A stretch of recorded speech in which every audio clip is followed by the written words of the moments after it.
No, no, whoa. Oh. Wow. I didn't see that one coming. This is gnarly.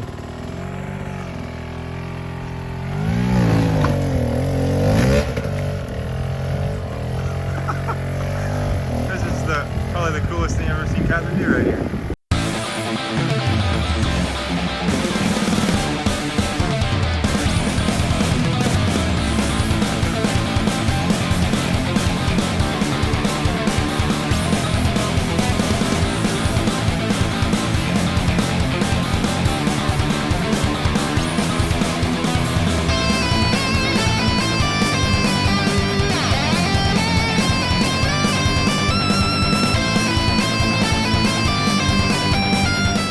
Alright, it's the day after we got the bogging issue solved on the beta. Insta360 last week sent us a camera, the X4, to try out, stress test in some hard enduro situations.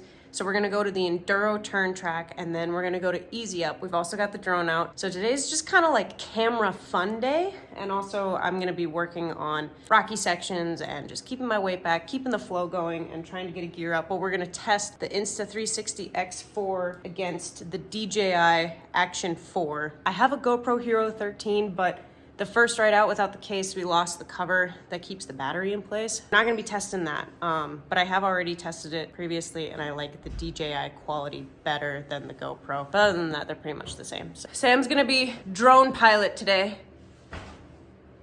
Whoop whoop! Sam, what do you like better, GoPro or DJI? I don't know, I've always had better luck with DJI stuff though. I think it's a little more user-friendly too. I'm not too good at setting up cameras, and every DJI product I've had is like super easy. Yeah. All right, well, let's get out there and ride some stuff, huh? Let's do it. Whoop whoop! Let's play a little game for this next part and see if you catch on. I want to clarify some things for this video. I am no camera expert, and the purpose of this video is to speak on these cameras from the point of view of somebody who's just opened up these cameras, put them on their bike, and started riding. So this video is not an official review of these types of cameras. This is just some side-by-side comparisons and my personal thoughts on the cameras. And this video is geared towards allowing you to come up with your own opinions about these cameras without any of the fancy features of these cameras. I know that there are features and tools to make the videos better, but that's not what this video is about. Although I will do an in-depth review of these cameras when I actually learn how to use these cameras. For now, I'm just pulling them out of the box, putting them on the bike, going for a ride, and making our opinions from there. So I hope you enjoyed this training session and the videos that come from it. Watching this video back, I can't believe I said the word cameras 9 times, but it makes for good entertainment, I guess, so we're gonna roll with it. The one thing I wanted to note is I'm not sure how these cameras are gonna do when the footage comes through, because where I mounted them wiggles a whole bunch. So when I was riding, it was like...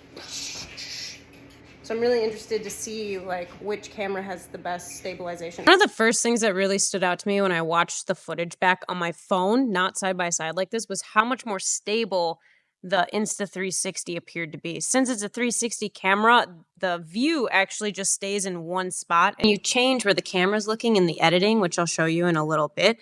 But it kind of mitigates that seesawing motion you get from the DJI wherever it's mounted, whether it's your chin or your handlebars, which makes the flow of the video a lot smoother. But now that I see these videos side by side, there's an obvious difference in how the video looks. In my opinion, I like the colors of the DJI more than the Insta360, but I think that just comes down to the video settings that I recorded these in. These were the recommended video settings for the activity of motorcycling, but now I'm going to do a separate video doing a side-by-side of just 4K 60 and 4K 30 since those are both popular video settings. Woo!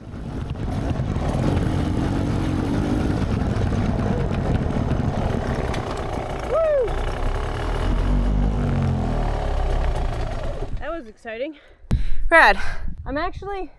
Already, I haven't even seen the results and I'm liking the idea of the Insta360 more because the second time right, I took my bike over and I feel like it could have been a cool shot of like picking the bike up with all the dust raining down, and I think in like cinematic shots and on the other way would have been nicer. Right. And then there was that second time on the hill climb where I almost high-sided and I like jumped off the bike onto the low side of the bike, high side of the bike. I jumped down the far way to catch my bike so I didn't high-side, and you would never know. Oh, shoot! because it's a DJI instead of the Insta360. Sam was doing some cool shit around me too. I was taking a break. You'd never know. Sam sure does make it look easy. With just a forward-facing camera. So I like the idea of the Insta360 to catch like ambient stuff that you just can't plan for. Anyway, time to go to Easy Up. So this is the canyon that we call Easy Up. I was going to do a side-by-side test with the Insta360 and the DJI since the terrain is a lot rougher, but somewhere along the editing process, the SD card got corrupted, so I don't have much of the Insta360 footage to work with. But I was very impressed with how stable it was when I saw it on my phone before I tried to put it in the computer. So I actually went out for a second day of testing and we did a full hard enduro training session with the Insta360 to test it out. But I had to leave this clip in here because Sam deserves all the credit for this shot. This was like movie magic, this entire canyon run. And I'm forever grateful to have this just in my backyard to ride and train in. And it's been an incredible experience between the terrain and the coaching support that I get from Nick and Sam. Moving out here from Minnesota, it's definitely been a learning curve as far as the terrain goes, but made me such a better rider.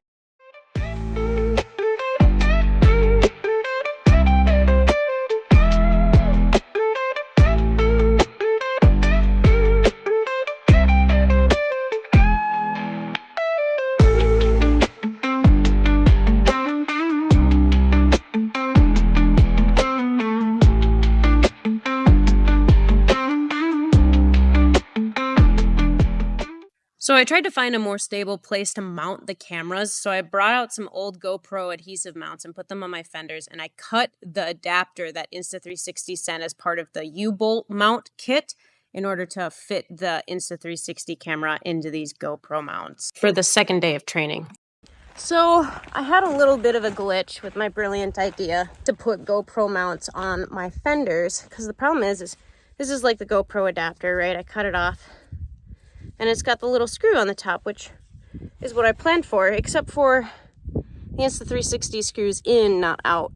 None of their fancy mounts that they sent me in the motorcycle kit, like this mount, doesn't connect very well. So I'm actually going to try and put it on my handlebar, like underneath my handguard, and we'll see how that works. I don't like it long term, but I want to see what I can do with it while we're here, you know? So... Alright, this is like my best shot at filming today. So I put the U-mount on my handlebar, and then I put the selfie stick in there to get the camera at a slight angle to take the place of this mount. It's not going to be the same, but it's pretty much all I have with me on the truck to put that on the bike. So it was supposed to be a quick little hill climb turned into a full-on training session. No, whoa! Here's another look at that same line with the Insta360 to give some perspective on how steep and rocky this actually was. Oh. Wow. Whoa, very nice. I didn't see that one coming. This is gnarly.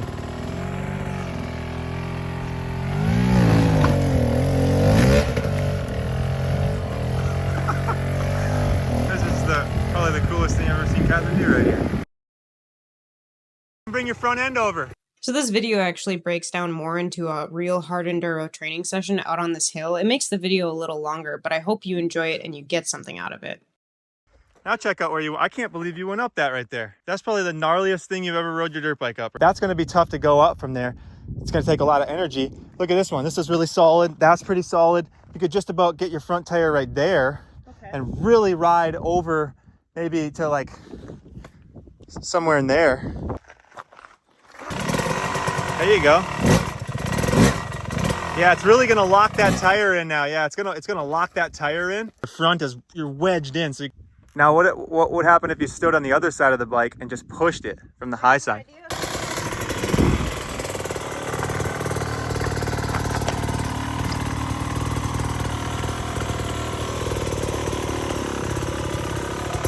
There you go. You gotta kind of keep moving once you start going, Catherine. You want to keep that rear wheel high. Just get to a point where you can step off and hold the bike, because it's a little trickier over there than it looks.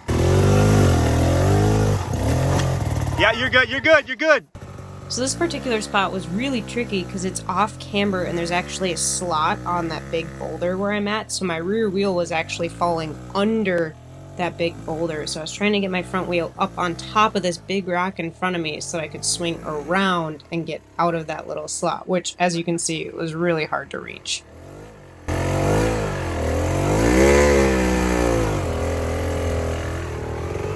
Cool. You made that work somehow. Remember, you're just holding the bike there, lifting that front end over. You don't need a clutch pop in this situation. As someone who rides hard enduro who's really short, there's a lot of things you have to be able to do off of your dirt bike. This is one of those situations where you have to be able to get on your dirt bike in extremely awkward and uncomfortable positions and have the strength and mobility to be able to do that in most situations. This is one of those situations where what you don't know will hurt you.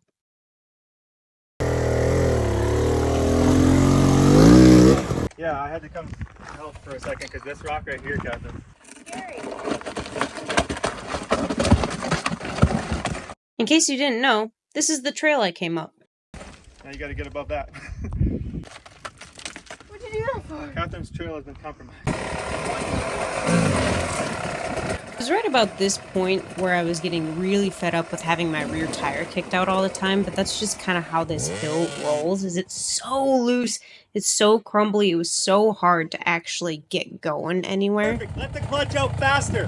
That was everything was perfect. Do the exact same thing, but let that clutch all the way out and then just keep going. The whole time Nick was coaching me through this hill too, it helped so much to get in and out of a lot of these tough spots. All your weight downwards, Catherine, into the peg, down when you let that clutch all the way out, down and forward. A lot of power, a lot of power. Sometimes it didn't work, but sometimes it worked so well I got a little overconfident in my abilities.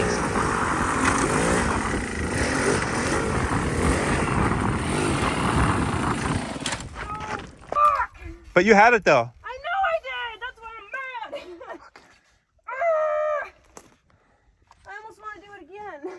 Oh man, we all know that feeling of almost having something and knowing we could do it, but just not quite making it, and wanting to try it again, but just making it worse. But you can't stay too mad with these kinds of views. I mean, look at this movie star quality right here. After I got over this rock ledge, I turned around and we started sessioning this other feature that these boys found. And this next part of this video is filmed on the Insta360, but I realized in the stitching process, it looks kind of funky. It looks like we're talking about something different than the feature we are. So this part is what we're actually talking about in this video. This is one of those four-dimensional things. You know, in your mind, you want to just go like this. Just ride your motorcycle up, right? But you can't, because you can't just turn around shit like this, right? Right. It's too gnarly, steep, it's too jagged. You got this, you can't just run into that. So what is the way that we do that kind of shit? We're gonna come in that way. Okay, that's an option. But what if you were from right here? What if you had to do it from this spot? Which I actually think you're right. I think you should start it from right here. Up the face of that rock, and then yeah, and like ride your front tire up the top rock. Yeah, like I see a couple options here for you. You could go over here, and this one might make you feel more comfortable attempting it. But if you do it from here, it sets your bike in a nice place right on this rock. So like you're turning on it. But instead of just going up here and letting the bike, the front end has to float a little bit, and the front end, you have to pull the front end over. So you have to kind of think in your mind like you're heading in that direction up there. But realistically, you've just sent the bike in that direction, and then as soon as you start getting up there, your front end, you're gonna kind of wheelie the front end over, and it'll kind of just send you naturally that way. I think it's both going to be hard because you're coming in on this part, which is hard, I think. Yeah. It's off camber there. So you can't really spin through here. You have to establish momentum back here and then just ride up it. You can't be like, you can't do that type of shit. It's got to be like, you start the rear wheels right here and you just like, and you don't start slowing down and keep your weight back. And just let the bike fucking ride all the way up there and keep accelerating the whole time. You got to wheelie into it. Wheelie into it. Which doesn't mean a whole lot. You just can't run your tire into this thing. First go, like you have to, like your life depends on it. Like this is for the win.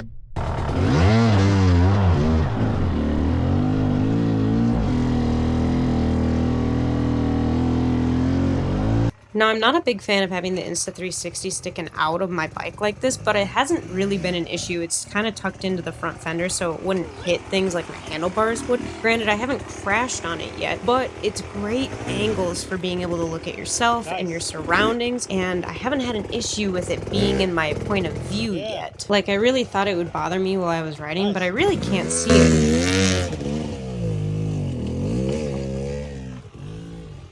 I can't say it enough, for shorties who ride hard enduro, drills and clutch control are everything. Look at this, I can't even touch the ground and I have to hold my bike in the air and roll it backwards to get in a good position to get my foot on the peg so that I can actually walk my bike down.